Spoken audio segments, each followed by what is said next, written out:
नमस्कार दोस्तों। स्वागत है आप सभी का इस चैनल में यूपीएससी पीसीएस एकेडमी में।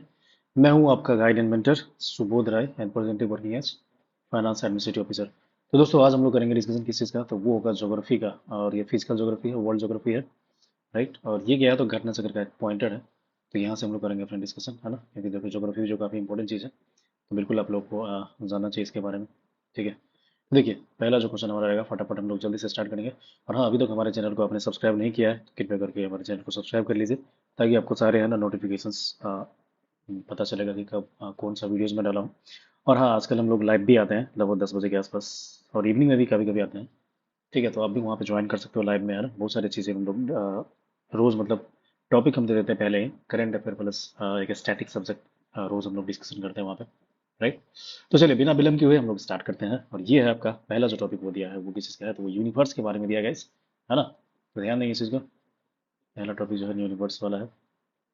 तो देखिए इसमें जो पहला दिया है कि the big bang theory is related to origin of किस चीज़ का, यूनिवर्स है। अगेन देखिए बिग बैंग थ्योरी क्या है, तो यूनिवर्स का जो है ओरिजिन का एक्सप्लेन करता है। थ्योरी ऑफ कॉन्टिनेंटल ड्रिफ्ट किसके द्वारा किया गया, तो वैगनर के द्वारा दिया गया है।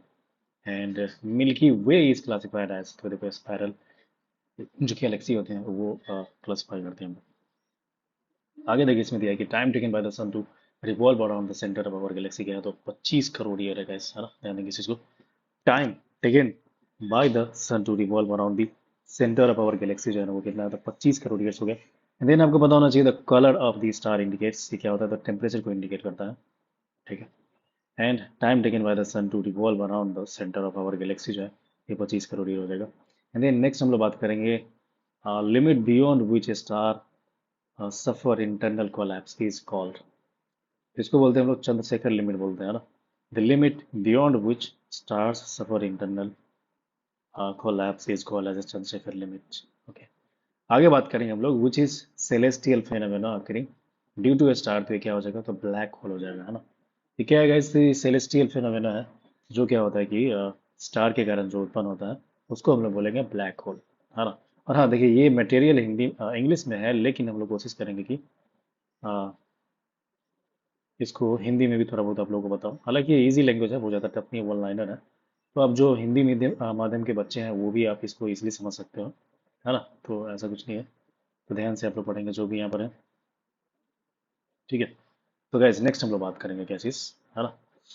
ब्लैक होल थ्योरी जो था आपने जरूर सुना होगा, ये किन के द्वारा दिया गया है, तो ये चंद्रशेखर के द्वारा दिया गया है। ब्लैक होल थ्योरी क्या है, तो चंद्रशेखर जी के द्वारा गया है, और इनफैक्ट बहुत बड़े ये साइंटिस्ट रहे हैं, हमारे इंडिया के रहे हैं, है ना। आगे बात करेंगे। देखिए एक्सप्लेनेशन, ये एसर्शन और रीजनिंग वाला क्वेश्चन दिया हुआ है ना। Both A and R true and R is the correct explanation of A. यानी कि ये ब्लैक होल जो है एक तरह का क्या है, एस्ट्रोनॉमिकल एंटिटी होता है, जो कि that can not be seen by telescope, जिसको टेलीस्कोप से नहीं देख सकते हैं। And the gravitational field on the black hole is so strong that it does not allow even light to escape. ये इतना स्ट्रॉन्ग होता है ना कि लाइट को भी बस के नहीं निकल पाता इससे। फिर देखो ब्लैक होल के बारे में दिया है कि एक तरह का एक बॉडी है इन विच space in which does not allow any type of radiations to come out.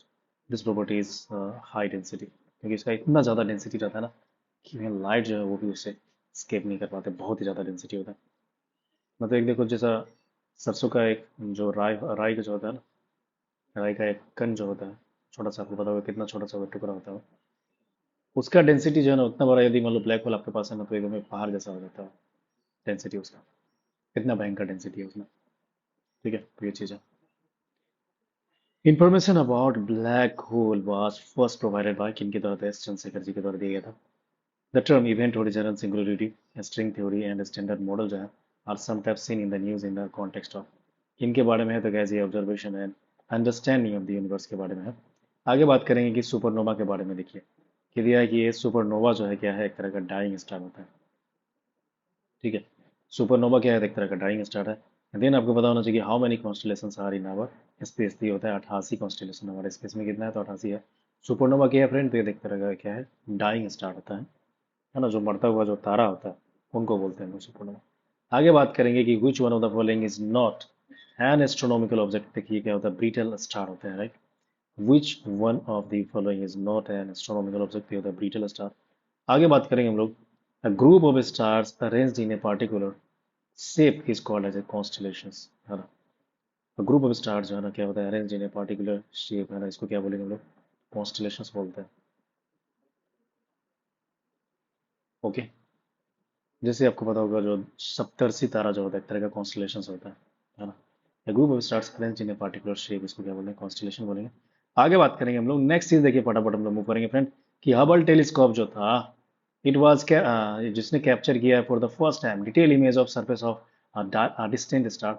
Name of the star क्या था, बी बेटल क्वीज। ठीक है, बेटल क्वीज जो है इसका नाम है। हबल टेलीस्कोप पता होगा, एक टेलीस्कोप है, किसका है, तो नासा का है ना। नासा यानी कि अमेरिका का जो स्पेस एजेंसी है उसी का है। और ये किसने कैप्चर किया, पहली बार क्या किया, detail image of the surface of a distant star. Name of the star क्या है फ्रेंड, तो देखो इसका बैटल यूज है। आगे बात करेंगे, द फॉलोइंग स्टेटमेंट्स है, person in spacecraft situated at the mid of the earth and sun will see that sky is black, stars don't twinkle, है ना। स्काई जो होता है वो ब्लैक होता है, स्टार्स क्या होता है, वो ट्विंकलिंग नहीं करता है। ये देखेगा। आगे देखिए, लाइट ईयर जो है वो क्या होता है, तो वो तरह का डिस्टेंस को मेजर करता है ना। लाइट ईयर किस चीज का यूनिट है, तो डिस्टेंस का है। और विच of the following is not a natural unit of time, देखो स्टैंडर्ड टाइम जो है ना वो नेचुरल यूनिट नहीं है। Not a natural unit of time, standard unit. The time of the meaning measuring distance between the star is known as light year. If the stars are seen to rise perpendicular to the horizon by an observer, he is located on, कहाँ पे है, तो equator पे है ना, ध्यान देंगे इस चीज को। यानी कि ये बोला जा रहा है कि if the stars are seen to rise perpendicular to the horizon by an observer, इसका मतलब वो ये है कि he is located on the equator, है ना। तो ध्यान देंगे, this is important। आगे देखो, इसमें दिया कि person stood alone in a desert on a dark night and wanted to reach his village, which was situated 5 kilometers east of the point where he was standing. He had no measurement to find the direction, but he located the pole star, ध्रुव तारा जिसको बोलते हो, right? And the most convenient way now to reach his village is to walk in the direction keeping the pole star to his left. ठीक है, यानी कि ये बोला कि जिसको इसका जो विलेज है, देखो क्या है, ध्रुव तारा को देखते देखते है ना वो पहुंच सकता है। ठीक है, तो ये चीज़ आपको ध्यान देना चाहिए। ध्रुव तारा जो होता है ना, ये एक तरह का दिशा का है ना, हाँ मतलब निर्देशक होता है गैस। ठीक है, तो ये चीज़ आपको पता होना चाहिए। और ये जो ध्रुव तारा जो है ना, वो जो सप्तर्षि जो होता है, वो इनफैक्ट उसको ये डिनोट करता है एक तरह से, है ना। पोल स्टार आपको पता होगा कि नॉर्थ डायरेक्शन में साइन करता है, ये भी आपको पता होना चाहिए। पोल स्टार जो है ना हमेशा ये चमकता की तरह नॉर्थ डायरेक्शन में चमकता है ना। Pole star shines in the north direction. Hence, in order to move towards the east, pole star should always be on the left side, है ना। तो इसलिए यदि ईस्ट किसी को मान लो यदि पोल स्टार किधर है, नॉर्थ में है, और किसी को पूरब जाना है, तो इसका मतलब क्या होगा, आपका बायां साइड क्या होगा, पूरा वो नॉर्थ डायरेक्शन होगा, है कि नहीं। तो ये है क्वेश्चन गाइस, है ना, ध्यान देंगे इस चीज को। आगे बात करेंगे, group of star that indicate the direction of pole जो है, ये देखो सप्तर्षि होते हैं, वही चीज जो मैंने आपको पहले बोला था। Group of stars that indicate the direction of pole जो है सप्तर्षि है। आगे बात करेंगे, which one of the following is not related to space terminology, तो देखो बाइट जो है ये इवेंट कंप्यूटर से रिलेटेड है, और ये स्पेस रिलेटेड नहीं है फ्रेंड। आगे हम लोग बात करेंगे, हमारा नेक्स्ट क्वेश्चन होगा गाइस, और वो ये होगा, तो हम लोग बात करेंगे सोलर सिस्टम के बारे में। तो इसमें देखिए दिया है, which of the following does not belong to the solar system, तो देखो ये क्या दिया, नेबुला दिया है ना। इसमें जो है बोला कि कौन सा जो है ना does not belong to solar system, तो आपका नेबुला हो जाएगा। आगे बात करेंगे कि which who first propounded that the sun is the center of our solar system and earth revolves around it, तो कोपरनिकस हो जाएगा। ये भी इंपॉर्टेंट है, इसको ध्यान रखेंगे हम लोग, है ना। पहली बार who first propounded that the sun is the center of our solar system and earth revolves around it, तो ये देखिए क्या हो जाएगा, कोपरनिकस हो जाएगा। ठीक है, आगे बात करेंगे ये, the scientist who first discovered that earth revolves around the sun was, देखो ये क्या है, तो कोपरनिकस हो जाएगा। The scientist who first discover that the earth revolves around the sun, जो है ये कोपर्निकस है। नेक्स्ट अपन बात करेंगे क्या, which of the following statements is correct with reference to our solar system. देखिए इसमें क्या दिया, the earth is the densest of all the planets in our solar system, है ना। देखिए क्या है, अर्थ जो है डेंसेस्ट है, यानी कि डेंसिटी में सबसे ज्यादा मैक्सिमम डेंसिटी जो है किसका है, तो अर्थ का हो गया, ध्यान देंगे। और इसका उल्टा आपका पता होगा, मिनिमम डेंसिटी जो है ना, ये किसका है गाइस, ये जो है ना सैटर्न का है। सैटर्न जो है वहाँ का इसका मिनिमम डेंसिटी ध्यान देंगे, यानी सैटर्न जो होता है ना, शनि जिसको बोलते हो, शनि को आप ऐसे समुद्र में रख दोगे तो तैरने लगेगा। ये चीज कितना हल्का होता है। ओके, आगे देखिए बात करेंगे। The following which of the given two planets are between Mars and Uranus in order to distance between the Sun, the Jupiter and Saturn रहेगा। बिटवीन मार्स एंड यूरेनस जो है, in order of distance from the sun जो है, दो जो ग्रह कौन होंगे इसके बीच में, तो जुपिटर और जो सैटर्न है ना, ये हो जाएगा। आगे हम लोग बात करेंगे। नेक्स्ट जो है, planet given below are correct in order to increasing distance from the sun, है ना। ये देखिए क्या बात किया गया है कि जो प्लैनेट्स है ना, गिवन बिलो जो है, ये आपको क्या है, सीरियल नंबर में सजाना है आपको। सन से जो यानी सूरज से जो इंक्रीजिंग दूरी है ना, उसके अनुसार से। तो देखो ये दिया है, अर्थ है, जुपिटर हो गया, यूरेनस है, सबसे पहले अर्थ है, फिर जुपिटर है, फिर आपका यूरेनस है, और फिर प्लूटो हो जाएगा, है ना। आगे देखेंगे the planets between earth and the sun है, मरकरी एंड वेनस हो जाएगा। Planet between earth and sun देखो क्या है, तो मरकरी एंड वेनस हो जाएगा। इसके अलावा हम लोग बात करेंगे कि जो अर्थ जो है इट इज लोकेटेड बिटवीन, तो वेनस एंड मार्स हो जाएगा, है ना।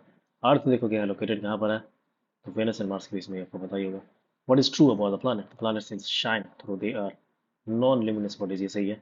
ये पूछा जा रहा है कि क्या इसमें सही है प्लैनेट्स के बारे में। तो देखो प्लैनेट जो होता है shine through now they are non luminous bodies, ये चीज है फ्रेंड। ये साइन तो करता है लेकिन ल्यूमिनियस बॉडीज नहीं है ये। तो ये चीजें ध्यान देंगे आप लोग। आगे हम लोग बात करेंगे special characteristics, name of planets. तो देखो स्मॉलेस्ट प्लैनेट ऑफ प्लूटो जो है, स्मॉलेस्ट प्लैनेट जो था वो प्लूटो, हालांकि अब प्लूटो जो है उनको तो हटा ही दिया गया प्लैनेट से, यानी कि अब जो है एक, ये जो है ना, प्लूटो जो है क्या हो गया, ये एक तरह का प्लैनेट नहीं होगा। आगे हम लोग बात करेंगे कि largest planet of the solar system जो है ना, ये आपको पता होना चाहिए कौन है। ये देखिए जुपिटर हो जाएगा, है ना। लार्जेस्ट प्लैनेट जो है ना सोलर सिस्टम जो होगा, ये इसका जो है जुपिटर हो जाएगा। फिर हम लोग बात करेंगे planet second to the sun in the solar system जो है, ये आपका वेनस हो जाएगा। एंड हम लोग ये भी पता चलेंगे कि planet nearest to the sun जो है, ये मरकरी हो जाएगा।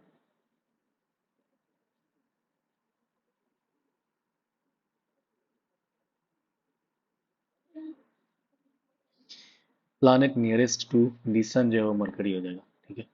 ये बात है। And smallest planet of the जो है वो प्लूटो है। Largest planet of the solar system जो है जुपिटर हो जाएंगे। Planet second to the sun in the solar system जो है वेनस हो जाएंगे। Planet nearest to the sun जो है ये मरकरी हो जाएंगे।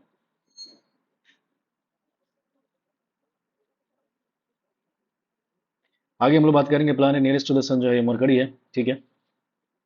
नोट प्रॉपर्ली मैच देखिए इसमें दिया था, the slowest moving planet of the solar system जो है ये मार्स हो जाएगा, है ना।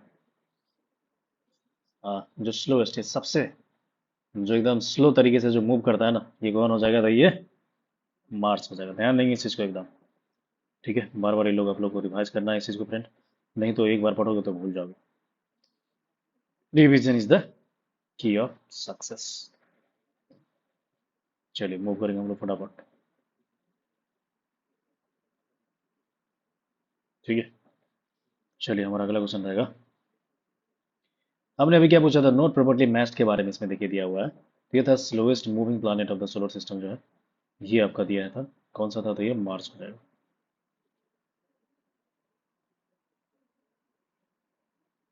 है ना। Slowest moving planet of the solar system is Neptune होगा इनफैक्ट, देखो है ना। ये देखो इसमें क्या पूछा गया है कि ये आ, गलती कौन है, नोट प्रॉपर्ली मैच्ड है, एक्चुअली वो कई सारे उसमें चीज़ें उसमें दिया हुआ था, तो एक जो स्टेटमेंट था ये था, और ये गलत है। इसका राइट आंसर जो है नेपच्यून हो जाएगा, बताओगे, है ना। ध्यान देंगे इस चीज़ को, NEPTUN। यूरेनस के बाद नेपच्यून, यानी सबसे लास्ट वाला जो हमारा जो ग्रह है ना, यूरेनस और नेपच्यून, उसके बाद जो प्लूटो था, तो हालांकि प्लूटो जो है उसको तो हटा ही दिया है।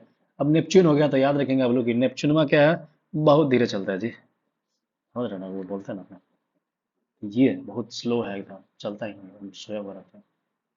सबसे लास्ट वाला जो है याद रखेंगे। और इसमें देखो मैं ये भी बता दे रहा हूँ, जो जो स्टेटमेंट था, क्योंकि देखो इसे तो वन लाइनर, ये पॉइंटर है ना घटना चक्र का, तो इसमें आप बाकी चीज़ें नहीं देता है। तो मैं बता रहा हूँ जो मेन घटना चक्र वो भी हम रखे हुए हैं पास में, ताकि आप लोगों को कोई दिक्कत ना हो, है ना। तो इसमें देखो बाकी चीज़ें जो सही क्या था, तो largest planet of the solar system है, तो जुपिटर था, तो ये स्टेटमेंट सही था। Smallest planet of solar system क्या है, तो मरकरी है, ये सही है। ब्राइटेस्ट प्लैनेट कौन सा है, तो वेनस होगा, सबके सबसे ज़्यादा जो चमकता है ना, वेनस चमकता है, ठीक है। I hope friend you got it. आगे बात करेंगे decreasing order of the size of given planet जो है वो क्या हो जाएगा, तो देखिए जुपिटर हो जाएगा सबसे, यानी कि जो बड़ा साइज में है ना वो जुपिटर हो जाएगा। सबसे छोटकू जो हो जाएगा वो अर्थ है, मतलब यहाँ पे, यहाँ के अकॉर्डिंग ये है जो गिवन ऑप्शंस में उसके अकॉर्डिंग सबसे ज़्यादा देखो बड़ा हो जाएगा जुपिटर है, उसके बाद सैटर्न है, फिर यूरेनस है, फिर अर्थ हो जाएगा। नेक्स्ट अपन देखेंगे hydrogen helium methane are the main gases present on, तो देखो जुपिटर हो जाएगा, सैटर्न हो जाएगा एंड मार्स हो जाएगा, है ना। Hydrogen helium and methane are the main gases present on Jupiter, Saturn and Mars. And then which of the following is not a planet of the solar system, देखो Florida हो जाएगा, है ना। Which of the following is which of the following is not a planet of solar system, तो देखिएगा इसका क्या हो जाएगा, तो ये हो जाएगा फ्लोरिडा हो जाएगा, ध्यान देंगे। द टर्म गोल्डीलॉक के बारे में बात किया गया है कि हमेशा न्यूज में रहता है, क्या है, तो search for the earth like planet in the outer system, है ना। स्पेस में मान लो अर्थ की तरह और भी कोई प्लैनेट होगा जहाँ पे जीवन जिया जा सकता है, तो हम लोग क्या करेंगे, वहां पे चले जाएंगे, वहां एक फ्लैट खरीद लेंगे अच्छा सा मस्त, और वहीं रहेंगे, क्योंकि ये भी धरती पर क्या है ना, पोल्यूशन बहुत ज्यादा हो गया है। तो इस वजह से ये बात किया गया है। गोल्डी लॉक क्या है, तो ये इनफैक्ट वही है, लोग खोज रहे हैं, देखो सारा वैज्ञानिक वगैरह पूरा सर्च मार रहा है कि भाई कोई मिल जाए कहीं भी हमारा जो है ट्रांसमीटर टकरा जाए रेडियो का, और हेलो हेलो से आवाज़ आए कि हेलो हम इस ग्रह से बोल रहे हैं, आप कहाँ से बोल रहे हैं, तो हम पृथ्वी से बोल रहे हैं, उधर से आवाज़ आएगा कि हम फलाना ग्रह से बोल रहे हैं। तो ये अभी तक नहीं हो पाएगा इस, तो बहुत जल्दी शायद हो सकता है, क्योंकि कहीं ना कहीं तो होगा यार, इतने सारे लाखों हजारों ग्रह हैं पृथ्वी में, है ना, मतलब ब्रह्मांड में बोले तो प्लैनेट्स वगैरह हैं। ऐसा माना जा रहा है कि हो सकता है आने वाले फ्यूचर में। चलिए आगे बात करेंगे कि the following statements are correct regarding the solar system, तो इसको देखिए राइट आंसर क्या हो जाएगा। हाँ, इसमें तो दिया हुआ है, Neptune is surrounded by methane gas, ring of सब जीरो टेम्परेचर। ठीक है, फोबोस एंड डिमोस जो है ना मार्स का सैटेलाइट्स हो जाएगा। करेक्ट है ये, है ना, करेक्ट असेसमेंट है और बिल्कुल सही जवाब है। ठीक है,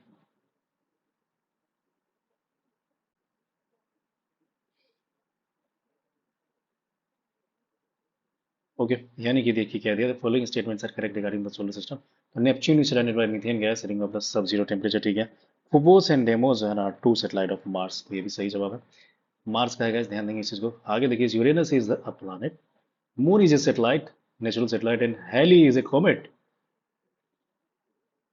एंड मेरिनर इज प्लैनेटॉइड और आर्टिफिशियल सैटेलाइट। तो ध्यान देंगे इस चीज को, हमने क्या क्या बात किया है, तो फटाफट देखेंगे आप लोग। ठीक है, तो ये देखिए यूरेनस जो है वो एक तरह का प्लैनेट है, सही बात है भाई, यूरेनस जो है। मून एक तरह का सैटेलाइट है, ये भी सही है, यानी कि चंद्रमा जो है क्या है, उपग्रह ही तो है, नेचुरल सैटेलाइट है। ये देखो आर्टिफिशियल और नेचुरल दोनों का सैटेलाइट होता है ना, एक जो हम लोग यहाँ से छोड़ते हैं वो क्या होता है, वो भी सेटेलाइट होता है, लेकिन वो आर्टिफिशियल हो जाएगा, लेकिन ये जो है ना नेचुरल वाला है ना।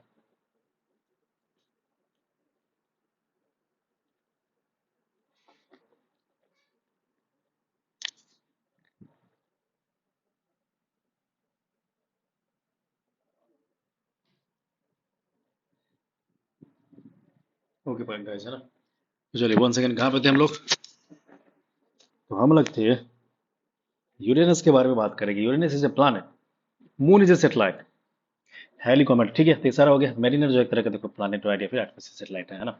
अब हम लोग मूव करेंगे सन के बारे में। सन के बारे में देखिए जो भी बेसिक जानकारी है वो यहाँ पे दिया हुआ है, तो फटाफट देखेंगे। Which of the following statement is true regarding the earth movement, तो देखिए ये बात किया गया है, ये क्या है, तो वो पता होना चाहिए, ये बोथ ही जो है ना, एक इन दो जो है ना वो फॉल्स, ऐसा बात किया गया है यहाँ पे, है ना। यानी कि क्या है, जो अर्थ जो है ना rotates on its axis from west to east resulting into seasonal changes, है ना। फ्रॉम वेस्ट टू ईस्ट है, रिजल्टिंग इनटू क्या है, तो सीजनल चेंजेस है।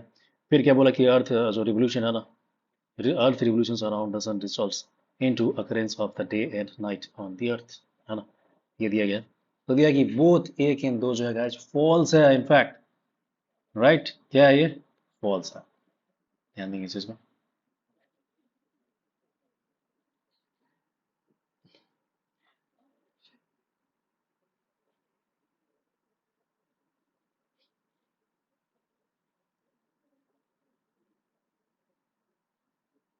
ठीक है, तो आगे देखिए बात करेंगे हम लोग सोलर एनर्जी के बारे में। देखो इट इज ड्यू टू क्या था, न्यूक्लियर फ्यूजन है, ऑलरेडी हम लोगों ने डिस्कस किया था लाइव क्लास में।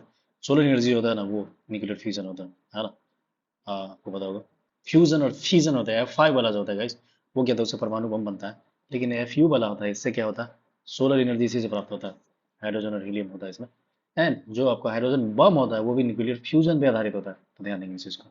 राइट। ओके फ्रेंड, तो हमारा जो है अगला क्वेश्चन आप लोगों से ये रहेगा।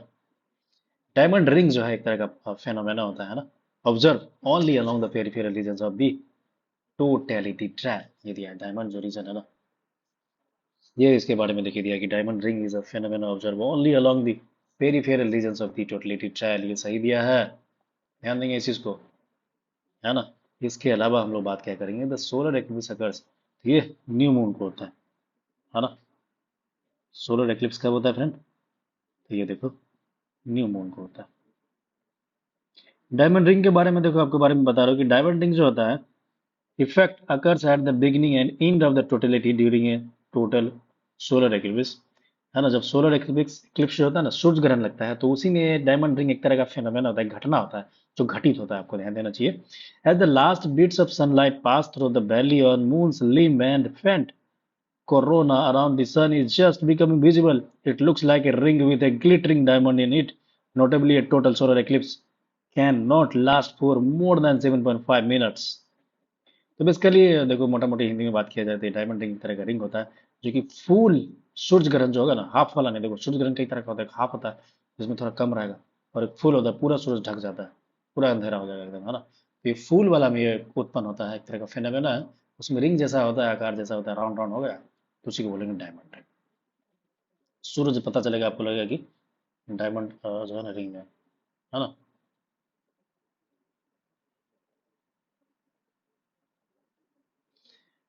तो ये है गाइस, ध्यान देंगे इस चीज को। तो आगे हम लोग बात करेंगे the solar eclipse occurs on new moon day, है ना, तो ये बिल्कुल सही है। आगे बात करेंगे कि every solar eclipse occurs on Amavasya only, है ना।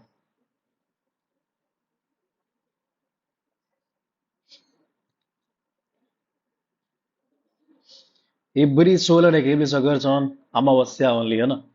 एवरी सोलर एक्लिप्स जो है ना, एवरी सोलर एक्लिप्स अकर जो क्या होता है, अमावस्या को होता है। आगे देखो इसमें दिया कि when does solar eclipse occur, तो when the moon comes between the earth and the sun, है ना। यानी कि देखो सोलर एक्लिप्स के बारे में बात किया जा रहा है, कब ये उत्पन्न होता है, तो ये बोला है कि जब मून जो है कब कहाँ पे आ जाती है, तो मून आ जाता है अर्थ एंड सन के बीच में, ठीक है। तो ये आपको पता होना चाहिए, तो इसको हम लोग बोलेंगे सोलर एक्लिप्स।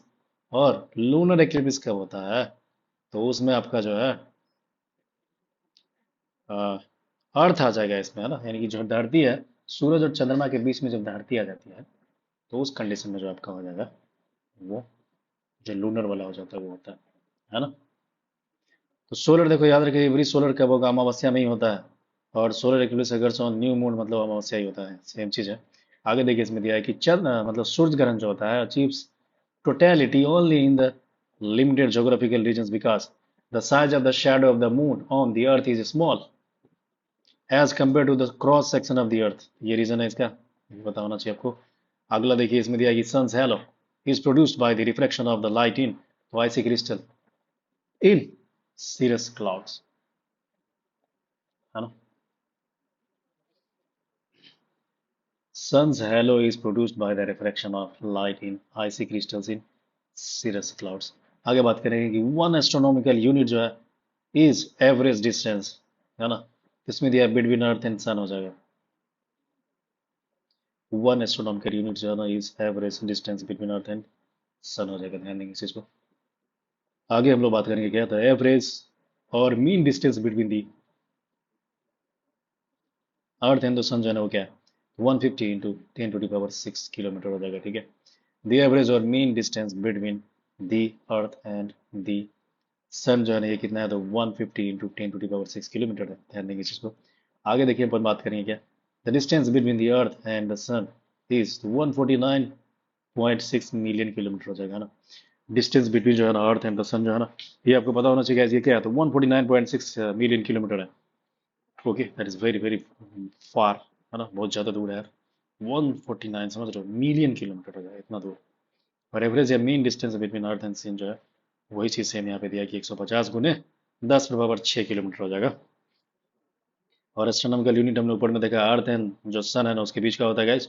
आगे देखिए इसमें दिया the earth is nearest to the sun on 3rd जनवरी को होता है। Earth is nearest to the sun on 3rd January. और इसको क्या बोलते हैं, पेरीहिलियन बोलते हैं, पेरीहिलियन, है ना।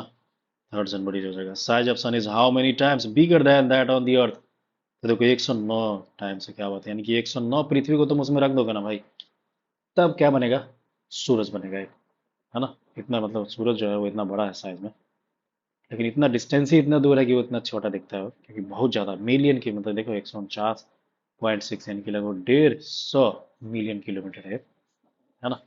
और पेरिहिलियन, पेरिहिलियन जो देखो हमने क्या बात किया, तो 3 जनवरी जो है उसको हम लोग क्या बोलेंगे, पेरिहिलियन बोलते हैं, ठीक है। थर्ड जनवरी को बोलते हैं पेरिहिलियन। और इसी के साथ साथ आपको पता होना चाहिए 4 जुलाई भी होता है फ्रेंड, इसको भी ध्यान रखो। इसके उल्टा एक होता है डेट जिसको बोलते हैं 4 जुलाई, और इसको क्या बोलते हैं, तो एपीलियन बोलते हैं, ठीक है। APHEAPHELION, समझ गए। याद रखो इस चीज़ को, छोटा छोटा चीज़ है लेकिन भूल जाता है आदमी, और कंफ्यूज भी करता है। देखो पेरिहिलियन 3 जनवरी को हो या 4 जुलाई को, ये लोग भूल जाता है, तो तुम ऐसे याद कर सकते हैं इसको। पेरिहिलियन, पेरिहिलियन अंग्रेजी में दिया है तो इसका मतलब क्या होगा, पास, तो करीब, पी से पास। तो ऐसे याद रखो, पास कब होता है, 3 जनवरी को होता है पास, मतलब पेरिहिलियन। और दूर चला जाएगा कौन, तो 4 जुलाई, मतलब हमारा कैलेंडर ईयर स्टार्ट होगा ना, तो जनवरी पास होगा ना जी, 3 जनवरी पास होता है, 4 जुलाई तो बाद में आता है ना। तो ऐसे याद रखो, पेरिहिल 3 जनवरी को क्या होगा, पास होगा, यानी कि पेरिहिलियन होगा। अब पेरिहिलियन है बाद में होगा, ठीक है। आगे हम लोग बात करेंगे which is the chief family body of the solar system, sun हो जाएगा। अब हम लोग इंटर करेंगे मरकरी में, मरकरी के बारे में जानकारी करते हैं। तुम ऐसा सोचो कि तुमको सैर करवा रहा हूँ मैं मरकरी का, ठीक है। मार्स नहीं, मरकरी जो होता है इसको क्या बोलते हैं, बुध बोलते हैं, हाँ हिंदी में बुध, बुध ग्रह होता है। तो हम लोग अब बुध ग्रह के बारे में जो है चर्चा करेंगे। तो देखिए इसमें दिया है कि which of the following planet takes the least time to orbit the sun, ये हो जाएगा मरकरी, ठीक है। Which of the following planet takes the least time to orbit the sun, ये तुम्हारा मरकरी हो जाएगा। आगे देखो इसमें दिया the two planets having no satellites are, Mercury हो जाएगा एंड वेनस हो जाएगा। द टू प्लैनेट्स जो है ना हैविंग नो सैटेलाइट्स, जो है ना ये क्या, तो मरकरी एंड वेनस हो जाएगा गाइस। आगे अपन बात करेंगे विच of the following planets does not have a satellite, ये देखो मरकरी हो जाएगा। विच ऑफ द फॉलोइंग प्लैनेट्स जो है ना does not have a satellite, तो ये क्या, तो मरकरी है। नेक्स्ट अपन बात करेंगे the following statement is correct, इसके बारे में देखिए दिया है the albedo of an object determines its visual brightness when viewed with reflected light, है ना। क्या दिया गया था, the following statement is correct के बारे में देखिए दिया, the albedo of an object determines its visual brightness when viewed with reflected light.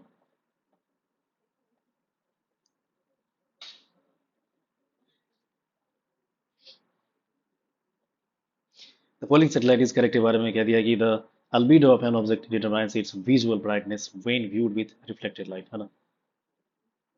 आगे देखिए हम लोग अब इंटर करेंगे कहाँ पे, तो वेनस में इंटर करेंगे, यानी कि जो कौन सा ग्रह है यार, वेनस, ये हो जाएगा हमारा शुक्र ग्रह हो जाएगा, है ना।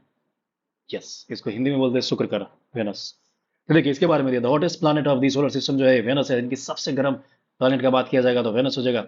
उसके बाद इसको इवनिंग स्टार, यानी कि सांझ का तारा जो बोलते हैं, इसको वेनस को बोलते हैं। भोर का तारा भी इसी को बोलते हैं, वेनस को बोलते हैं। इसके अलावा देखो एजरसन डिज्नी के बारे में दिया है, तो इसमें दोनों जो है ना सही है, both and are true and R is the correct explanation है, यानी कि existence of human life on Venus is highly improbable, क्योंकि इतना गर्म है, इनफैक्ट सबसे ज्यादा गर्म ग्रह जो है ना यही है ना। Venus has an extremely high level of carbon dioxide in its atmosphere, इतना ज्यादा कार्बन डाइऑक्साइड है ना कि जो दूसरा जो ग्रह जो जीव जंतु जाएगा तो मर जाएगा, समझे। आगे अपन बात करेंगे the planet which is called as the twin sister of the earth, जो है ना इसको क्या बोलेंगे हम लोग, तो वेनस बोलेंगे गाइस, है ना, ध्यान देंगे। प्लैनेट व्हिच इज कॉल्ड, इसको ट्विन सिस्टर यानी कि पृथ्वी का जुड़वा बहन भी बोला जाता है। स्पेस क्राफ्ट मैगलन के बारे में देखिए, इट वाज सेंट टू, देखो ये सैटर्न पे सेंड किया गया है ना, मैगलन क्या है तो सैटर्न पे है। अर्थ के बारे में देखिए बात करेंगे, which who amongst the following has the was the first to state that the earth was spherical, और इसमें देखो क्या है ना, एरिस्टोटल हो जाएगा, है ना।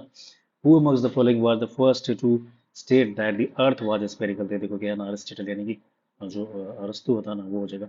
आगे हम लोग बात करेंगे in the form of the organism, the scientific name of the earth क्या है ना, ये ग्रीन प्लैनेट होता है।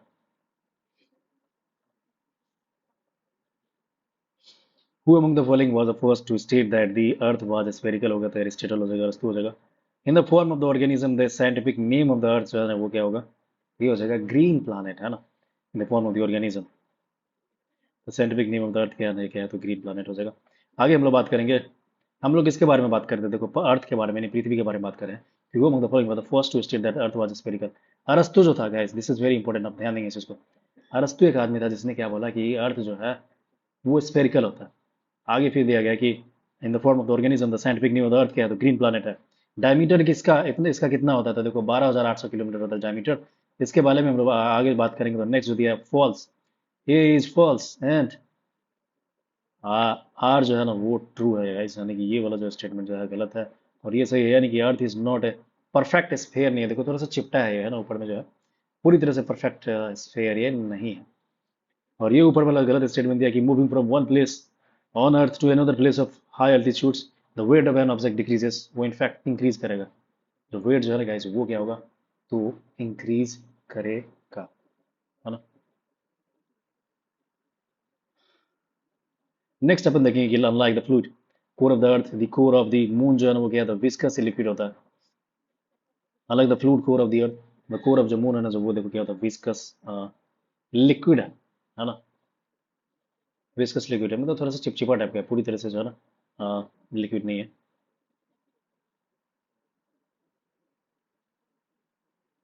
फ्लूइड कोर जो होता है ना देखो अर्थ का जो फ्लूइड होता है, लेकिन जो चंद्रमा का है वो बोला कि विस्कस लिक्विड है। ओके,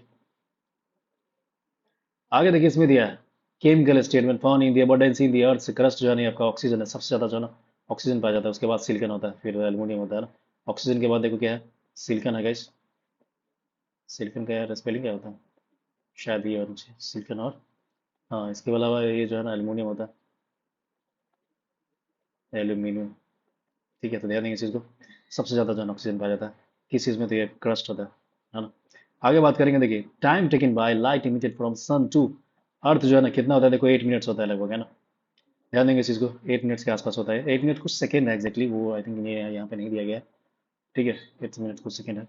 आगे देखिए which of the following planet is nearest to the earth, देखो मार्स होता है। Which of the following planet जो नियरेस्ट टू द अर्थ है, सबसे नजदीक जो है तो मार्स होता है, मंगल ग्रह यानी कि। Planet nearest to the earth जो है वेनस है। Planet nearest to the earth ऊपर में दिया है the which of the following planet is nearest to the earth, ये मार्स है। और यहाँ दिया है the planet nearest to the earth है वेनस। अच्छा थोड़ा कंफ्यूजिंग है ये तो, यानी कि ऑप्शंस का बात होगा शायद, उसमें जो है ना वो ऑप्शन में कुछ ऐसे दिए होंगे और उसके अकॉर्डिंग इसने पूछा होगा, है ना। मुझे जहाँ तक लग रहा है ऐसा ही होगा शायद। उसको कोई हम लोग चेक करेंगे गैस बॉडी। एक मिनट देखता हूँ, रुक जाओ। ये जो घटना चक्र मेन वाला है उसमें देखते हैं कि क्या दिया हुआ है, क्योंकि मैं पास में रखा हूँ आप लोगों का, है ना, ताकि कोई कंफ्यूजन ना हो। कितने नंबर क्वेश्चन है तो गाइज ये हो जाएगा 10th नंबर क्वेश्चन है। एक minute let me check guys, अभी हम कंफ्यूजन दूर करते हैं। तो देखो planet nearest to the earth जो है ये क्या है, वेनस दिया हुआ है।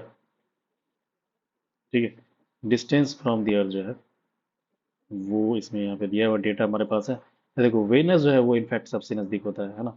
और ये जो मार्स वाला दिया है ना वो शायद ऑप्शन में वेनस नहीं था, इसलिए उसने ऐसा दिया है। ठीक है, तो ये आप बात करें तो देखो वेनस जो है वो 41.4 मिलियन किलोमीटर है। मार्स का बात करेंगे तो 78.3 मिलियन किलोमीटर है। मरकरी का बात करेंगे गैस तो ये आपका ये कौन सा है तो ये 91.7 मिलियन किलोमीटर है। बाकी तो बहुत बहुत ज़्यादा दूर है ना। तीन का देख लो लगातार जो है, तो आपको पता होना चाहिए कि सबसे नज़दीक कौन है तो वेनस यानी कि शुक्र ग्रह हो जाएगा। उसके बाद मंगल ग्रह है ना। तो ये जो ऊपर में दिया है गैस ये जो है स्टेटमेंट सही नहीं है, हो सकता है यहाँ पे एक्चुअली जो है ये उस ऑप्शन में शायद वो शुक्र नहीं होगा, इसी वजह से इसने दिया है। ओके, हाँ यही सही बात है। इसमें देखो प्लूटो मार्स सैटर्न और जुपिटर दिया है। कुछ ऑफ द फॉलोइंग प्लानिट दिया हुआ है ना, देख रहे हैं आप यहाँ पे फॉलोइंग प्लानिट है ना, इसमें जो है ना नहीं यहाँ पे, हाँ ये देखो फ्लोइंग प्लानट दिया हुआ है, तो इसमें वेनस का ऑप्शन नहीं था, इसी वजह से है ना। तो इसको कंफ्यूज नहीं करना है आपको, एक्चुअली में देखा जाएगा तो वेनस होता है सबसे नजदीक। आगे बात करेंगे in completing one revolution of the sun earth takes approximately कितना लेते हैं टाइम, तो देखो 365.25 डेज होता है, कैसा ध्यान देंगे इस चीज को। 365.25 डेज हम लोग लेते हैं, और इसीलिए जो है ना 4 साल में 1 साल एक्स्ट्रा हो जाता है, उसी को लीप ईयर बोलते हैं। क्योंकि ये 25 जो देख रहे हो ना, हम लोग तो बोलते हैं कितना 365 ही बोलना है, लेकिन टाइम हो जा रहा है 0.25 डेज भी होता है ना। 6 घंटा लगभग अप्रोक्सीमेटली एक्स्ट्रा भी होता है, तो इसीलिए 4 साल के बाद जो है ना 1 डेज एक्स्ट्रा जोड़ दिया जाता है। आगे देखिए हम लोग बात करेंगे क्या, at which average speed of the earth revolves around the sun. तो देखिए 30 किलोमीटर पर सेकेंड हो जाएगा, है ना। At which average speed the earth revolves around the sun, 30 kilometre per second हो जाएगा, है ना। At which average speed the earth जो है ना रिवॉल्व अराउंड द सन। तो ध्यान देंगे इस चीज़ को, ये भी आपको पता होना चाहिए, 30 किलोमीटर पर सेकेंड होगा। आगे अपन बात करेगा the equatorial circumstances of the earth is nearly कितना होता है, देखो 40,000 किलोमीटर होता है। क्या है ये, तो द इक्वेटोरियल सर्कमस्टांसेस जो सर्कमफेरेंस जो होता है अर्थ का कितना हो जाएगा, तो 40,000 किलोमीटर है ना। आगे बात करेंगे कि अर्थ का जो एक्सिस जो होता है टिल्टेड है कितना एंगल में, तो आपको पता होगा 37 डिग्री पे जो है ना अर्थ है ना झुका हुआ है। अर्थ का एक्सिस ऑफ रोटेशन जो है ना polar axis is always incline at an angle of 37 from elliptical axis. Next देखिए हम लोग बात क्या करेंगे, तो the following statement is correct. कौन सा स्टेटमेंट बोला कि करेक्ट है, तो अर्थ का जो मैग्नेटिक इक्वेटर जो है ना pass through the Thumba in South India. Thumba जो होता है guys, वो साउथ इंडिया और वहीं से पास करता है इनफैक्ट। आगे बात करेंगे the earth magnetic field has reversed every few 100,000 years and then when living organisms originated they modified the early atmosphere of the earth। and then देखो आगे क्या दिया कि the northern end of the earth axis is called as north pole. And earth का जो axis है ना वो पैरेलल होता है ना। फिर देखिए the causes of the day and the night जो है ना ये क्या है, रोटेशन होता है ना। रोटेशन ऑफ द अर्थ होता है, the causes of the sun and the night is rotation of earth on its axis. तो ध्यान देंगे इस चीज को ये अक्सर पूछा जाता है, causes of day and night जो होता है हमारे धरती पे दिन और रात हो जाता है, क्यों होता है, क्योंकि रोटेशन ऑफ अर्थ जो हो रहा है एक्सिस पे होता है, इसीलिए ही ये होता है। इसके ऊपर हमने क्या लिखा था कि northern end of the earth जो है axis is called north pole and earth का एक्सिस जो है वो पैरेलल होता है। नेक्स्ट क्या है, who among the following were the first to explain that the rotation of the earth on its axis accounts for the daily rising and the setting of the sun. तो ये हो जाएगा आर्यभट्ट। आर्यभट्ट जो हमारे विद्वान थे, आपको पता होगा, जो एंशियंट इंडिया में थे, उन्होंने ही सबसे पहली बार क्या बोला था कि हाँ, रोटेशन जो अर्थ होता है, घूर्णन यानी कि अर्थ का जो होता है इनके एक्सिस पे, है ना, अक्ष पे बोलते हैं घूर्णन, है ना। और ये कारण बनता है किस चीज़ का, तो डेली राइजिंग एंड सेटिंग, मतलब डेली जो मतलब सन जो है ना, आपको लगता है कि हाँ ना सूरज डूब गया, सूरज उग गया। इनफैक्ट सूरज तो हुआ है ही, लेकिन एक्चुअली धरती जो है घूम रही है अपने एक्सिस में, उसके कारण लगता है कि सूरज डूब गया और सूरज उगा हुआ है। बट कहीं ना कहीं सूरज जो हमारी धरती पे उगा ही रहता है ना। ये कौन जो हमारे महानुभाव जो एक्सप्लेन किए थे, उनका नाम है आर्यभट्ट। नेक्स्ट देखिए देंगे, when the length of the day and the night is equal to the sun rays falls perpendicular at equator, when the length of day and night is equal, the sun rays falls perpendicular at, कहाँ पे, तो equator में होता है। Okay, आगे देखिए इसमें दिया है कि seasonal changes are caused by which one of the following special characteristics of the earth motion। देखिए रिवोल्यूशन अराउंड दी जो सन है, रिवोल्यूशन अराउंड सन है, उसके कारण क्या होता है, सीजन चेंज होता है। यानी कि अभी देखो गर्मी का टाइम चल रहा है, नहीं बरसात का टाइम चल रहा है, रेनी सीजन है। उसके बाद धीरे धीरे आपका क्या बोलते हैं, शरद ऋतु जो है ना, बीच का जो टाइम आता है शरद बोलते हैं ऋतु। उसके बाद क्या होगा, आपका ठंडा ऋतु आ जाएगा, यानी कि विंटर सीजन आ जाएगा, है ना। तो ध्यान देंगे आप लोग इस चीज को, seasonal changes are caused by which one of the following characteristic of earth rotation, दे देखिए रिवोल्यूशन अराउंड द सन है, and then axial tilt by 23.5 degree हो जाएगा। What causes the change of the seasons? Okay, what causes, देखो क्या है ना, change of the season है, ये भी बात किया गया है गाइस। इसके बारे में ध्यान से देखेंगे तो देखो इसका जो है वो what causes the change of the season क्या है, तो अर्थ रिवोल्यूशन जो है ये दिया है, and inclination of its axis जो है ये दिया गया था ना। what causes the change of season हो गई है। फिर इसमें दिया कंसीडर वन स्पेशल पॉइंट, है ना, एट द अर्थ का सरफेस होता है, यानी कि सिटी दिल्ली जो है ना इट्स टेम्परेचर एट नून जो होता है, यानी कि 12 o'clock है, will be higher in summer in comparison to winter, है ना, बिकॉज, है ना। तो फिर देखिए इसमें दिया है in winter the sun rays falling on the earth bends more towards the earth surface in comparison to the summer, है ना। तो ये चीज़ है फ्रेंड। आगे अपन मूव करेंगे और नेक्स्ट चीज़ ये है, if the distance between the sun and the earth is reduced by quarter 2% distance, है ना, Q2% डिस्टेंस है, तो क्या होगा, proper the probability of which one will increase. तो ये देखिए duration of our year will be decreased. ये चीज है गाइस, ध्यान देंगे इस चीज को, है ना। हमने अभी क्या पूछा है आपसे, तो हमने पूछा है the distance between the sun and the earth is reduced by the quarter to present the distance, then probability of which one will increase, यानी कि the duration of our year will be decrease, है ना. ये चीज है. Move करेंगे फटाफट next question की तरफ. तो possibility of desert on earth is more nearby. देखो 23 डिग्री लेटीट्यूड है ना, वहाँ के नियर बाय का जो एरिया होता है वहां पे सबसे ज्यादा प्रोबेबिलिटी होता है किस चीज का, तो डिजर्ट होने का. आपको पता होगा कि मोस्टली जो डिजर्ट है ना यहीं पे है, जो सहारा रेगिस्तान हुआ वो इसी के आसपास है. प्लस आपका जो इंडिया में जो थार डेजर्ट है ना, वो भी लगभग ये 23 डिग्री के लेटीट्यूड के आसपास में ही है. तो ये ध्यान देंगे. मूव करेंगे अगला क्वेश्चन की. Artificial satellites are always launch from the earth in the eastward. ये जो है ना वो गलत है. Always launch from the earth in the eastward जो है ना ये गलत है. आर जो है ना ये ट्रू है, यानी कि ये वाला सही है. यानी कि the earth rotates from the west to east and so the satellite attains the escape velocity. Earth जो रोटेट करता है हमारा ना वेस्ट से ईस्ट की तरफ जाता है. ओके, तो ध्यान देंगे कैसा ना, अर्थ जो है ना वो क्या करता है, रोटेट करता है waste to east.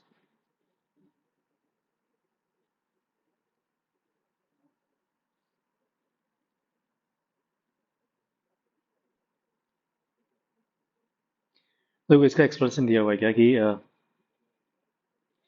it is true that most satellites are launched in the east direction from the earth because satellites get momentum, but it is not true for every satellite launch, है ना.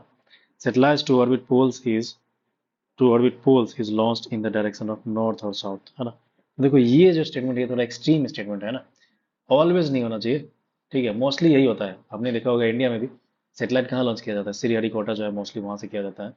आंध्र प्रदेश में जो एक जगह है ना, इसरो का वहां पे है, और वहां पे ईस्ट डायरेक्शन में लॉन्च किया जाता है. ठीक है, लेकिन हर एक सेटेलाइट ये नहीं होता है. कुछ सेटेलाइट होते हैं खासकर जो पोल वाला जो होता है, सेटेलाइट टू ऑर्बिट पोल, जो पोल्स को ऑर्बिट करते हैं, उन सेटेलाइट को जो लॉन्च किया जाता है उसका डायरेक्शन या तो नॉर्थ होगा या तो साउथ होगा, क्योंकि पोल जो है वो कहाँ पर है, तो नॉर्थ डायरेक्शन में है या फिर साउथ में, है ना. ये रीजन है फ्रेंड, इस चीज को आप ध्यान देंगे.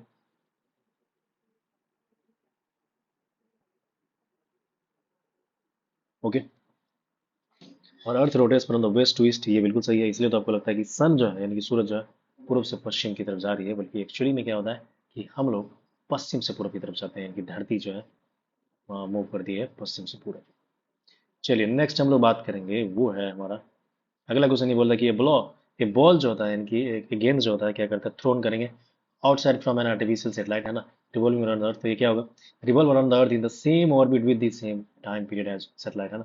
ये बोला कि उसी जो स्पीड है उसी से वो क्या करेगा, ऑर्बिट करेगा, है ना, with the same time period as satellite. Earth को जिस तरह से वो सेटेलाइट ऑर्बिट करा ना उसी रफ्तार से भी वो भी करेगा. नेक्स्ट हम लोग देखेंगे कि elements are abundant in the formation of the interior layer of the earth. ये देखिए निकेल एंड फेरम हो जाएगा, है ना. Again this is very important. क्या बोला है, elements are abundant in the formation of interior layer of the earth. ये हो जाएगा निकल एंड फेरम. नेक्स्ट अपन देखेंगे कि in the structure of the planet earth below the mantle the core is mainly made up of which one of the following. तो देखो ये आयरन हो जाएगा, है ना. In the structure of planet earth below the mantle the core is mainly made up of which one of the following. तो देखिए क्या हो जाएगा, ये हो जाएगा आयरन, है ना. नेक्स्ट अपन बात करेंगे the world earth day is celebrated, है ना. वर्ल्ड अर्थ डे जो है सेलिब्रेट किया जाता है, कब किया जाता है, तो 22 अप्रैल को किया जाता है. The world earth day is celebrated on, तो 22 अप्रैल को किया जाता है. आगे देखिए हम लोग बात करेंगे कि when is the international earth day जो है सेलिब्रेट किया जाता है. इंटरनेशनल अर्थ डे सेलिब्रेट किया जाता है तो वो देखिए 22 अप्रैल को किया जाता है फ्रेंड्स. ध्यान देंगे इस चीज में, है ना. When is the international earth day celebrated, ये हो जाएगा 22 अप्रैल. चलिए मूव करते हैं हम लोग अगला क्वेश्चन की तरफ. ये हो जाएगा मार्स. मार्स के बारे में देखिए क्या दिया है, duration of its day and tilt of its axis are almost identicals to those of the earth. This is true. Mars के बारे में दिया हुआ है ना, यानी कि ड्यूरेशन जो दिन और जो रात होता है, ड्यूरेशन ऑफ दिन है प्लस टिल्ट जो एक्सिस में जो है 23.5 डिग्री का है, वो लगभग सिमिलर है अर्थ की तरह. ये मार्स पे ऐसा सेम चीज़ है. नेक्स्ट देखेंगे कि तो इसमें देखिए A is false and R is true, यानी कि ये जो है स्टेटमेंट गलत है और ये सही है. Diameter of the planet Mars is less than that of earth, ये सही है. और ऊपर का जो है यानी कि the orbit around the sun planet Mars takes lesser than earth, वो गलत है. इनफेक्ट ज़्यादा टाइम लेती है क्योंकि ये ज़्यादा दूर होता है ये. ठीक है. नेक्स्ट है कि which one of the following conditions is most relevant for the presence of life on the Mars, the occurrence of ice cap and frozen water. ठीक है, यहाँ पे आइस कैप जो वो पाया गया है, फ्रोजन वाटर भी पाया गया है। नेक्स्ट आपको पता होना चाहिए which one of the following may have alien life because of very conducive environment to life. देखो यूरोपा है, दिस जुपिटर्स मून है। ठीक है, यूरोपा तो जुपिटर्स मून हो जाएगा।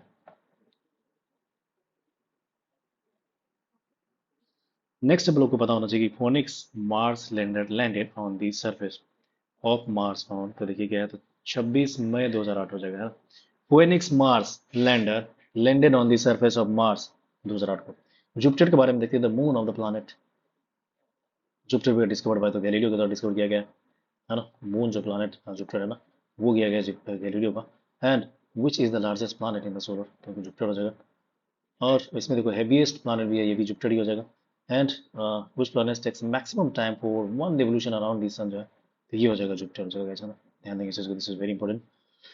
सबसे ज्यादा टाइम ले रहा है ना, among the following which planet takes maximum time for one revolution around the sun, तो ये हो जाएगा आपका जुपिटर।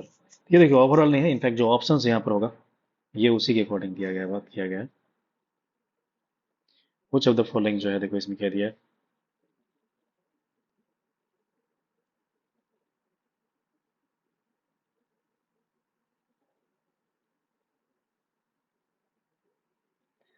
ठीक है, एंड हाँ, तो देखिए इसका राइट आंसर हो जाएगा अर्थ, मार्स, वेनस और जुपिटर में दिया गया है ना। ये थोड़ा कंफ्यूजिंग है क्योंकि ये घटना चक्र का पॉइंटर है, तो इसमें जो ऑप्शन है वो दिया नहीं रहता था, इस वजह से आप थोड़ा कंफ्यूज कर जाएंगे यदि आपको सिर्फ इसी जो यहाँ पे लिखा है उसके बारे में सोचेंगे, तो थोड़ा सा आपको दिमाग बाहर भी लगाना। जैसे ये क्वेश्चन जो है, ये इनफैक्ट 4 ऑप्शन दिया है जो कि मेन घटना चक्र में, वहां से बता रहा हूँ वो कौन कौन से ऑप्शन है। तो वो है अर्थ है, जुपिटर है, मार्स है और वेनस है ना। यानी कि इन चारों में कौन जो है क्या करता है कि मैक्सिमम टाइम लेता है वन रिवोल्यूशन करने का अराउंड द सन, तो वो जुपिटर हो जाएगा। लेकिन ओवरऑल जितने भी हमारे ग्रह हैं, तो उसमें तो आपको पता होगा कि नेपच्यून लेता है सबसे ज्यादा, है ना। नेपच्यून सबसे लास्ट में और सबसे ज्यादा टाइम लेता है। ठीक है, इन द गिवन ऑप्शन देखो Jupiter takes maximum time 11.86 years to complete a revolution around the sun, है ना। अर्थ कितना लेता है, तो 365.25 डेज। मार्स लगता है तो 686.98 डेज। एंड वेनस टेक्स, ये कितना है, तो 224.68 डेज लेता है।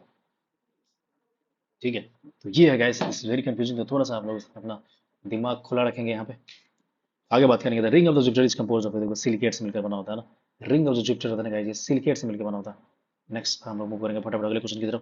देखो अगला क्वेश्चन जो है ना, ये क्या है, तो ये है हमारा विच one of the following planets has the largest number of natural satellites और मून। देखिए ये जो जुपिटर हो जाएगा ना, विच one of the following planet has the largest number of natural satellites और मून, तो ये देखेंगे हम लोग जुपिटर है। लेकिन देखो हाल ही में जो है ना, अभी हमने करंट अफेयर का जो डिस्कशन करवा रहा था, तो उसमें अभी पाया गया है सैटर्न जो है वो सबसे ज़्यादा हो गया है, उसके पास सेटेलाइट हो जाएगा। ठीक है, यानी कि ये बृहस्पति से आगे निकल गया। और इनफैक्ट हमेशा इन दोनों के बीच में टसल होता रहता है, कभी सैटर्न आगे निकल जाता है और कभी जो है ये जो क्या बोलते हैं उसको, जुपिटर है, वो आगे निकल जाता है। तो ध्यान देंगे इस चीज़ को। नेक्स्ट अपन मूव करेंगे द सैटर्न के बारे में। देखिए the time Saturn takes to complete one revolution around the sun जो है ना, ये आपका 29.5 ईयर्स हो जाएगा। दी सैटर्न जो है ना, देखिए क्या है, takes to complete one revolution around the sun जो है ना, तो ये क्या है, तो 29.5 ईयर्स हो जाएगा। आगे इसमें देखो विच of the following planets has rings around it, ये देखिए सैटर्न हो जाएगा। विच ऑफ द फॉलोइंग प्लैनेट जो है हैज रिंग्स अराउंड इट, ये हो जाएगा सैटर्न। फिर देखिए after 7 years of its journey, after 7 years of its journey space craft के बारे में दिया है ना। After 7 years of journey space craft Cassini जो है ना क्या किया, स्टार्ट किया है it's revolution in the June 2024 2004 around which planet, तो देखो सैटर्न होता है। कैसिनी जो है ना, ये सैटर्न पे गया था ये, है ना। प्लानट सैटर्न गया तो वार्मर देन नेपच्यून है। टाइटन जो है it is the largest moon of किसका है, तो ये सैटर्न का हो जाएगा। टाइटन किसका है, तो सैटर्न का हो जाएगा, है ना। नेक्स्ट देखिए यूरेनस नेपच्यून और प्लूटो के बारे में बात किया गया है। For one revolution around the sun Uranus takes 84 years हो जाएगा। And then the year is largest on Pluto हो जाएगा। जो ईयर जो है वो लार्जेस्ट जो है ये किस चीज में होता है, प्लूटो में होता है, यानी इस चीज को which planet takes the longest period in revolution around the sun, ये आपको पता होना चाहिए, है प्लूटो का। आगे हम लोग बात करेंगे according to a new definition adopted by International Astronomical Union in 2006 which of the following is not a planet, तो देखो ये जो है प्लूटो हो जाएगा, प्लूटो जो है प्लानट नहीं है। विच is the smallest planet of the solar system, वो प्लूटो हो जाएगा। The coldest planet in the solar system जो है ना, ये आपको पता होना चाहिए क्या है, तो नेपच्यून हो जाएगा ऐसा ना, नेपच्यून हो जाएगा। तो coldest planet in the solar system है वो क्या है, तो ये नेपच्यून हो जाएगा, कोल्डेस्ट है ना। Okay? और देखो स्मॉलेस्ट प्लानट तो गैस ये जो आपको पता होगा प्लूटो जो है, इनफैक्ट इसको प्लानट हटा दिया गया है। पहले ये प्लानट हुआ करता था, लेकिन कुछ साल पहले, आई थिंक ये काफी दिन हो गया होगा, मुझे लग रहा है कि शायद ये 2007-8 का ही बात है, जब ये हटा दिया गया था। कहाँ से, तो ये जो प्लानट है वहां से हटा दिया गया, क्योंकि इसके कुछ कुछ जो फीचर्स है ना वो मैच नहीं करता है जो प्लानट का डिफिनेशन होता है उससे, इसी वजह से। आगे देखिए इसमें दिया है कि which of the following planet is the farthest planet और द सोलर सिस्टम, दिया देखिए समटाइम्स नेपच्यून और समटाइम्स प्लूटो। आगे देखेंगे, all the Pluto is the farthest planet, its orbit path is excessively elliptical and crosses other planets and the orbital path resulting the period is starting from 1979 for 20 years. Pluto is not the farthest planet. Which planet is farthest, तो ये Neptune हो जाएगा। ठीक है, यानी कि Pluto को हटा दिया गया, तो इसलिए अब सबसे ज्यादा फारदेस्ट क्या होगा, नेपच्यून हो जाएगा। Nix and Hydra are the moons of किसका है, तो देखो प्लूटो का है ना। निक्स हाइड्रा किसका है, तो प्लूटो का है। आगे हम लोग मून का बात करेंगे, यानी कि चंद्रमा जो हमारा सेटेलाइट है उसके बारे में। When did man first land on the moon, तो देखो 1969 हो जाएगा। आगे बात किया रहा है कि सी ऑफ ट्रैंक्विलिटी के बारे में दिया है कि लाइज ऑन, पे देखिए मून हो जाएगा है ना। सी ऑफ ट्रैंक्विलिटी जो है ना लाइज ऑन, तो ये हो जाएगा आपका मून। एंड देन नेक्स्ट दिया है the same face of the moon always faces the earth, और जर्सन दिया है A is true but R is false. Same face of the moon जो है ऑलवेज फेसेस द अर्थ, ठीक है, ये सही है। एंड आर के बारे में देखिए, the moon completes one rotation around its own axis in 23.5 days, which is about the same time that it takes to orbit the earth.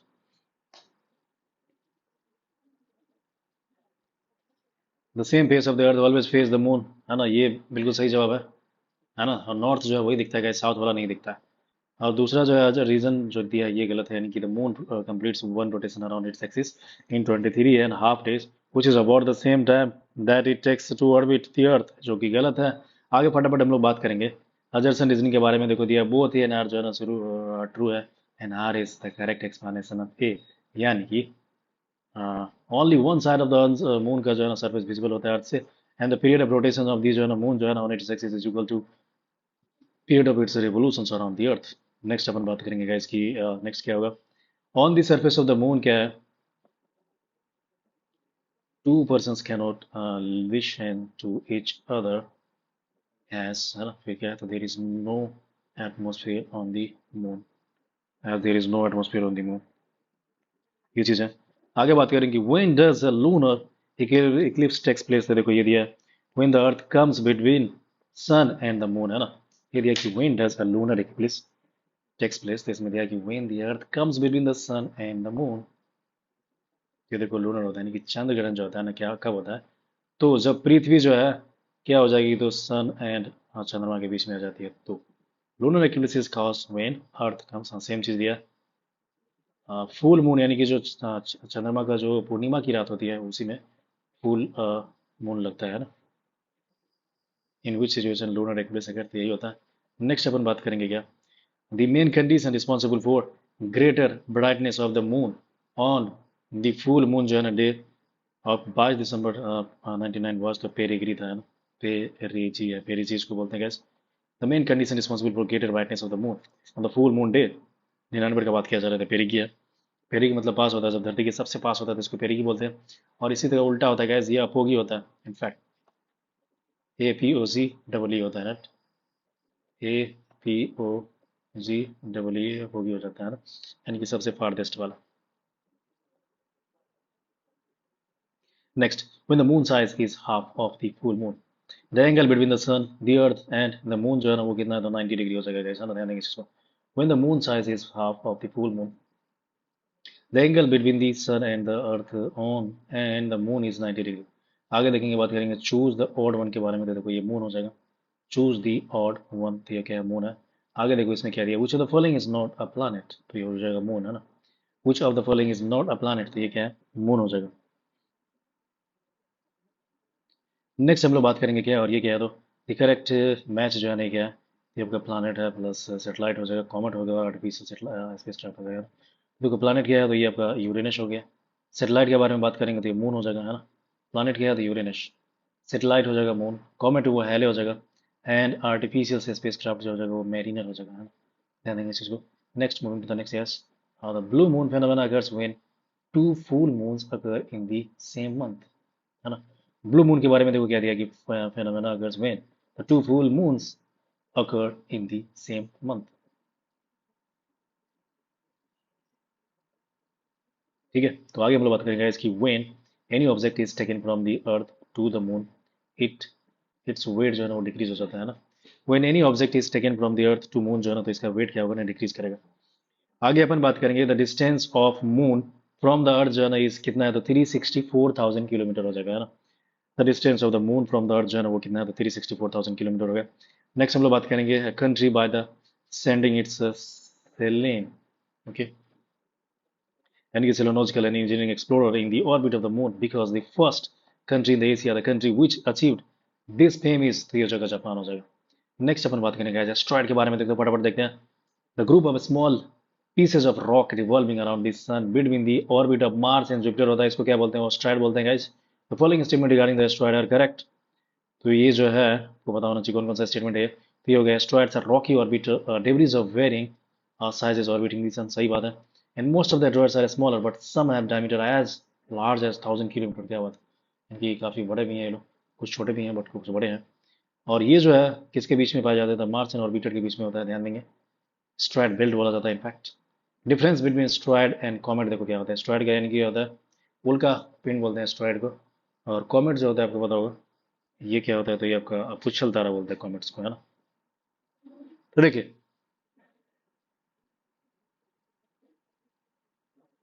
स्ट्रैड के बारे में दिया कि स्ट्रैड जो है ये क्या है, small rocky planetoids, while comet जो है ना are form of frozen gases held together by rocky and metallic materials. आगे देखिए इसमें दिया है कि comets show perceptible glowing tail while between Venus and Mercury जो है ना asteroids don't, ठीक है। Comets show perceptible glowing tell, एक टेल होता है पीछे, है ना, पूछ होता है कॉमेट्स का, लेकिन है ना while between Venus and Mercury asteroids don't, asteroids जो है ना ये नहीं होता है। इसके ऊपर क्या था, asteroids are rocky planetolites while comets are formed of frozen gases, है ना, held together by rocky and metallic materials। ये चीज़ें हैं। आगे देखो इसमें दिया है कॉमेट एंड मेटेरियल्स के बारे में दिया हुआ है। The tail of comet is directed away from the sun because the radiation emitted by the sun exerts a radial pressure on the comet, throwing its tail away from the sun। फिर देखो इसमें दिया है कि Hale Bopp is the name of किसका है तो comet का है। And then which with which planet comet क्या है, Shoemaker Levy collided, Jupiter हो जाएगा। नेक्स्ट देखो इसमें क्या दिया कि मेटियोर के बारे में दिया है a piece of matter which has entered the earth atmosphere from the outer space, ये मेटियोर हो जाएगा, है ना।